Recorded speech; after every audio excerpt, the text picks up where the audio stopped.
Racial disparities in women's health. Some issues that I'm going to be discussing in my presentation are the following.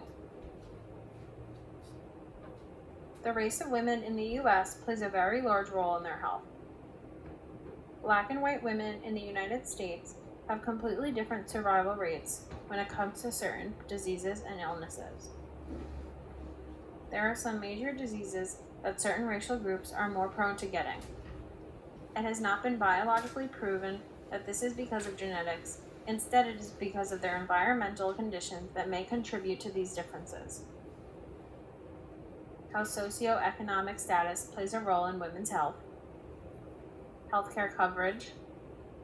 Government efforts to fight racial disparities in healthcare. History of healthcare regarding racial status.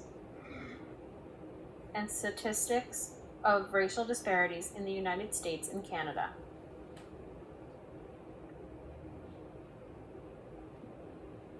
History. Black people have a justified fear and mistrust towards medicine. The history of racial medicine derives from the idea that people of African descent come from a different species than white people, therefore in need of different medication and special treatment. This idea essentially expresses that Black people are less than, therefore not receiving the proper and appropriate medical care that white people do. Black people used to be used as a subject for white researchers, therefore creating a fear of medicine and the entire medical field for Black people. One of the most prominent discriminations in our nation towards Black people is in healthcare. Health is an example of one of the largest displays of disparities in the world. Because Black people's medical issues were never truly documented because they weren't deemed important, there is little knowledge today on Black mortality. In 2002, the Institute of Medicine reported unequal treatment, and it showed tons of research to show the disparities in the delivery of healthcare. Some things came out, like minorities were less likely to be given appropriate treatment for cardiac diseases. There has been indicators that there has been improvement in these healthcare disparities, although it is very slow. Statistics of racial disparities in healthcare in the United States. There are some extremely important and dangerous disparities when it comes to race in the healthcare field. 45 million Americans do not have health insurance. Of the 45 million Americans with no health insurance, minorities account for half of that. And when these minorities do have health care, they are less likely than white people to receive the appropriate health care. In the report Unequal Treatment, which showcased some of these disparities, it was found that minorities were less likely to be given appropriate cardiac medications and less likely to undergo bypass surgery and were less likely to receive kidney dialysis or transplants compared to white people. African Americans were also found that they were less likely than white people to undergo coronary artery bypass surgery. This was found in 21 of the 23 most important studies. On another note, women have higher levels of multiple indicators of morbidity, but lower rates of mortality than men. In 1998, the United States reported that women had a life expectancy of 79 years, which was 5 years longer than men. Women of both Black and white races have had higher life expectancy by 5.2 years. It was also found that African Americans have consistently have higher mortality rates than white people. In 1950, the Black-white mortality ratio for women declined from 1.7 to 1.5 in 1998. American Indian women have mortality rates that are more similar to white women. However, the Indian Health Service revealed that between 1955 and 1993, American Indian mortality rates declined but remained high for certain diseases. Asian American and Hispanic women had mortality rates that were much lower than white women in the first year of available information. One of the most significant areas of health that disparities are large are in the case of cancer. Black and white differences in the survival rates for cancer show that between 1974 and 1979, 50% of white women had had a 5-year survival rate for cancer. A couple years later, data revealed that the survival rate for white women had increased to 63%, while the rate for black women only increased from 47% to 49%. Breast cancer is the largest racial differences in terms of survival rates. Hispanics living in the United States are 50% more likely than white people to suffer from diabetes, and the incidence of diabetes among Native Americans is more than twice that for white people. Asian Americans and Pacific Islanders only represent about 4% of the United States population, yet they suffer more than half of the nation's chronic hepatitis B infections and half of the deaths from it. It has been found that the main reasons for these disparities in the United States healthcare are due to toxic environments, low education levels, unsafe working conditions, and unemployment. The low quality of care in the United States and the lack of access to care are also reasons for these racial disparities. Statistics of racial disparities in healthcare in Canada. It has been shown that racial disparities are much less prominent in Canada due to their universal healthcare program. This shows that healthcare coverage for everyone can limit the disparities. The main disparities in Canada's healthcare are with immigrants who are less likely to have a main healthcare provider. Similar to the United States, the country lacks public data about Black people and other minorities. Something important about Canada's healthcare system is that they tend to ignore the risks that certain races have when it comes to certain diseases. In one case, a woman was not considered high risk due to her being African and did not start regular mammograms for breast cancer earlier like she should have. A lot of information regarding disparities in race is not available in Canada.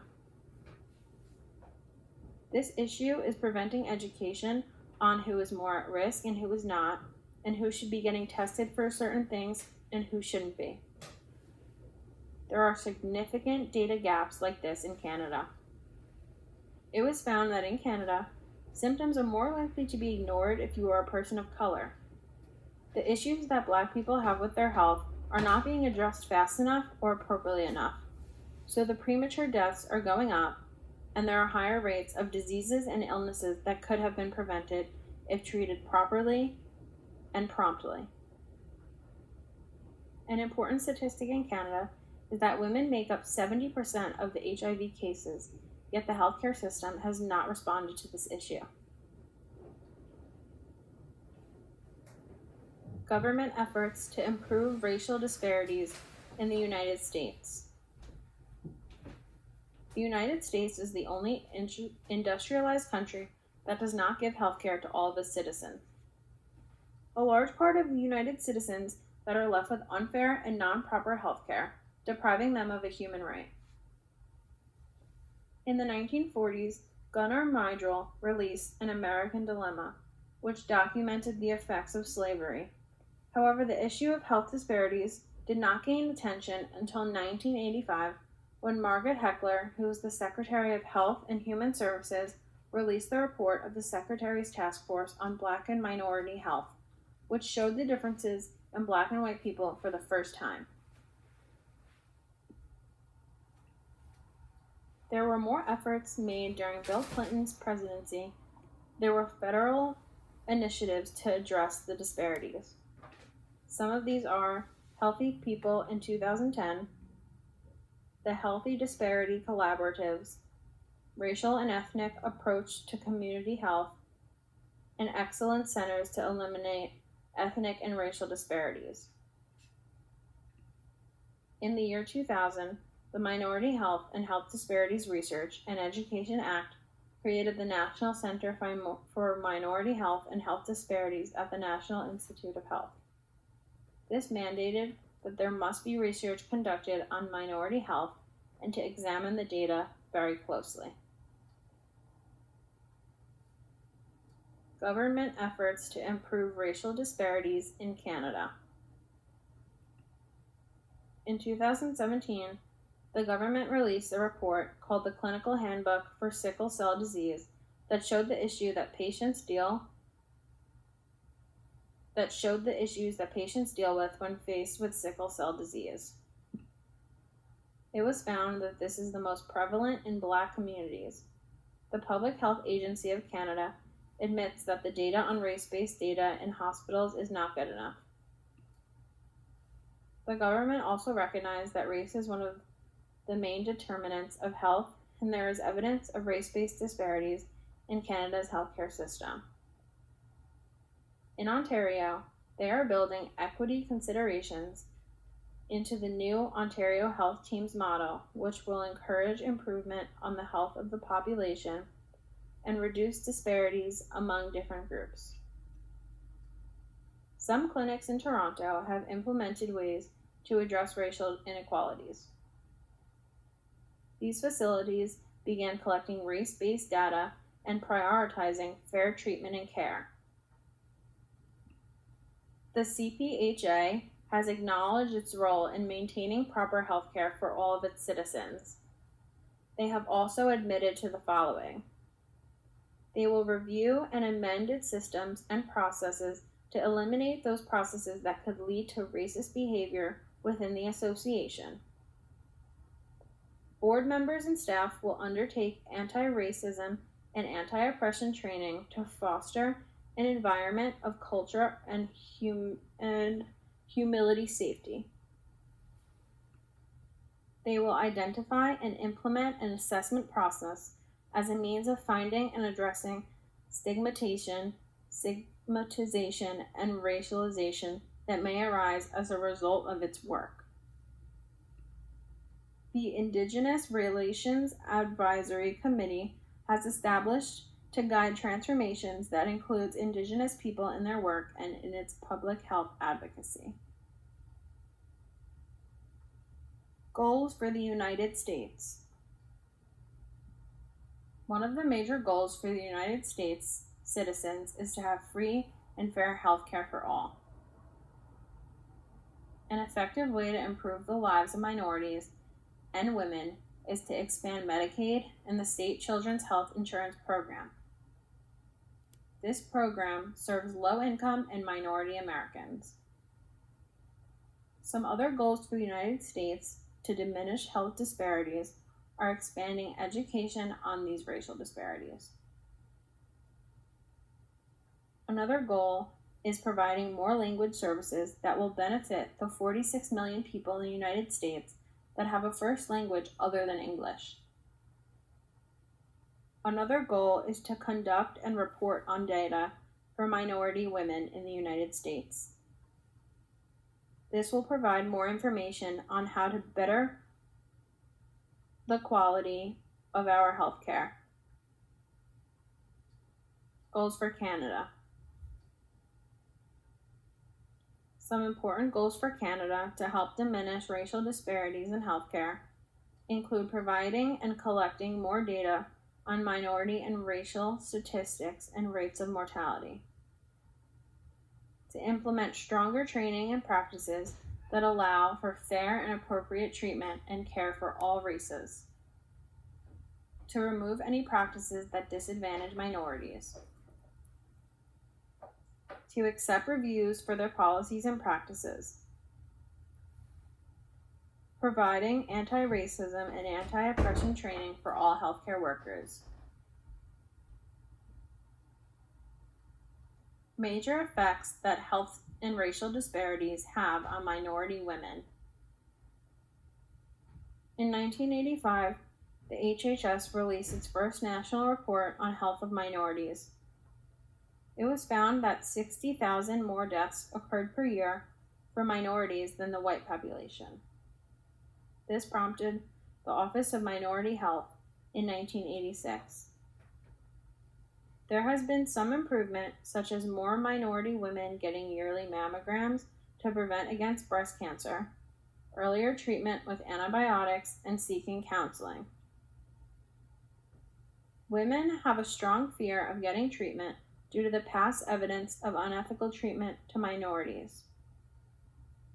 For example, women minorities who become pregnant can have a hard time feeling comfortable with an OBGYN. When it comes to pregnancy, minority women are at a far less advantage than white women. For example, Black women are 3 to 4 times more likely to die from pregnancy-related causes than white women due to the lack of appropriate care. This can be emotionally and physically draining on women who feel they will not be able to go to the doctor if they have a serious health issue. Black women have had the fastest rate of increase in maternal deaths between 2007 and 2014, and have had rates up to 12 times higher in some cities than white women. It was also found that almost half of severe maternal deaths could have been prevented with quality health care. Another issue is that in many areas, access to hospital maternity wards, OBGYNs, and other professionals is hard to find. One example of this is that Washington, D.C. recently closed 2 of their maternity wards that primarily service lower-income women. This leads many women to struggle to find proper care and puts her and her baby in danger. This makes it extremely hard for a lot of minority women to have a safe and healthy pregnancy. Access to reproductive health care like contraception, abortions, STI screenings, and cancer screenings are also scarce. These racial disparities can also affect women who are in need of transplants. There has been evidence that has shown minority women are not always first priority when it comes to transplants. Summary and conclusion. To summarize my presentation, I would say that there are a couple main ideas. The first one is that racial disparities are extremely prominent in the United States and Canada, and in many countries as well. Black people are significantly disadvantaged when it comes to their health. These disparities in health are just a small example of the racism and biases in the United States. Slavery and the history of the way Black people were treated in the United States plays a role in the healthcare system today. Medical professionals continually ignored their health problems because they weren't white. Black people do not get the same treatment regarding their health. There is also very little information on minority health and rates of mortality. This makes it extremely difficult for a minority to feel safe when undergoing certain treatments or even going to a yearly screening for something like cancer. Little information can be extremely detrimental to the health of women and minorities because a person may not be aware that they should be tested for something. Black people, and specifically women, struggle to feel safe when it comes to their health. The United States and Canada government have definitely implemented some great measures to help diminish these disparities. There is definitely room for improvement, and the US and Canada must work harder to diminish racial disparities. Canada specifically needs to do more research and acknowledge their minority health to improve their quality of care.